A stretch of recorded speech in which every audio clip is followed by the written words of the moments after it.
Hello, this is Father David, here with day 27 of the Nativity Fast 2024.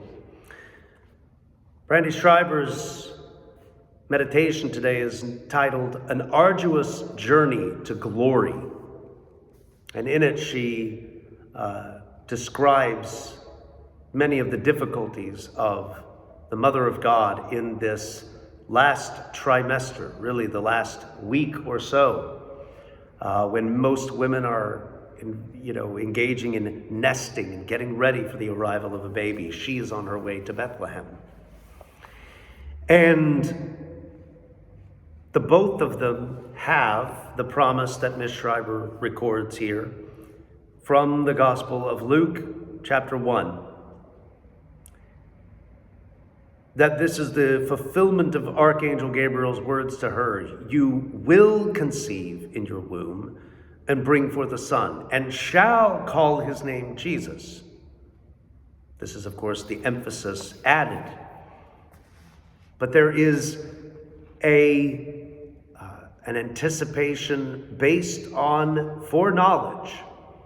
This is a case in which God has declared what is going to be. And yet in the moment, it certainly is not occurring in the way that they would have expected. Because they're coming in to Bethlehem, and these are not, of course, the days where you can call in a reservation at a hotel ahead of time. There's no Expedia. There isn't the idea that you can just simply make reservations or plans ahead, and yet they get there for this census that we talked about yesterday, the taxation. And everyone else is coming to town too. The hotels, the inns are booked. There's full, solid, and there's no room for them. So they go into a little cave on the side. Now this has got to be, for Joseph, with the mentality of a provider, saying, a fine job I've done. I can't even provide a place. And Mary has told me, that this is going to be the Son of God, that we're going to name him Jesus. God saves, or the Lord's salvation is the name that that's the meaning of Jesus' name. And here I am, only able to come up with a cave full of smelly animals, and there's straw. And she is here without a mother's hand to hold. By all accounts, this is not the place for a birth of a king. And it's easy to think that, a fine job we're doing. 12 years later, they lose the youth, Jesus, in the temple, and they have to go back. They've lost him. These are moments where we try very often so hard to do the best thing that we can, to do the right thing. And the result often is an arduous journey. And theirs is a journey to glory, to salvation. And they've already encountered many of these difficulties, many of these bumps in the road, these seeming failures. And yet, just like we talked about yesterday with my servant Nebuchadnezzar, God bringing glory out of unexpected places. Ms. Schreiber says, we recall the anticipation, even today during the service of the proscomedia. This is the service, the prayers that the priest, and if there's a deacon, will pray prior to the divine liturgy in the Orthodox Church. All of the prayers of preparation of the bread and the wine, particles of bread for all of the people commemorated, all of the members of the church, and anyone that's been asked to be prayed for.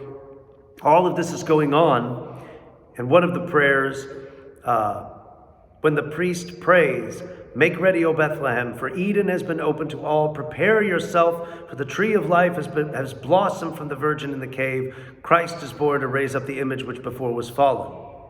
These beautiful words recited in some traditions in front of the icon of the Nativity. And indeed, in our altar, there is an icon of the Nativity just there, in front of our table of oblation, where the proscomedia is done. This is also a hymn of the pre-feast of Nativity, that out of the cave comes glory. Out of the tree of the cross, through the cross, joy has come into all the world. This is a movement. Sometimes, as she says, a slow and sometimes arduous journey into Bethlehem. Life makes us suffering travelers, aching, weary, full to the point of breaking, but we need not endure it in fear. Like Mary, we can be reminded of the joyous destination that awaits us. Put away all your fears. The hymn from the great hours of the Nativity Eve tells us, and understand the extraordinary wonder. You will see him born of me. The journey will end, and glory awaits. This ought to provide us with the great hope that we need in a world of anxiety, uncertainty. That God has already come in and perforated the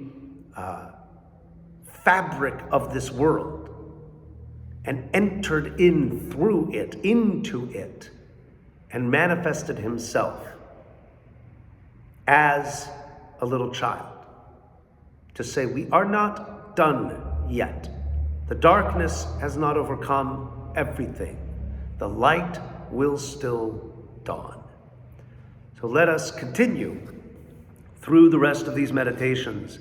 As the days become shorter, the night becomes longer, the world presents itself as an icon of dusk, that we would remember that it is in these days and in these moments that the light of the world dawns as a little child, reminding us that God is not finished yet. May the Lord God bless you. Lord willing, we'll see you next time. Bye-bye.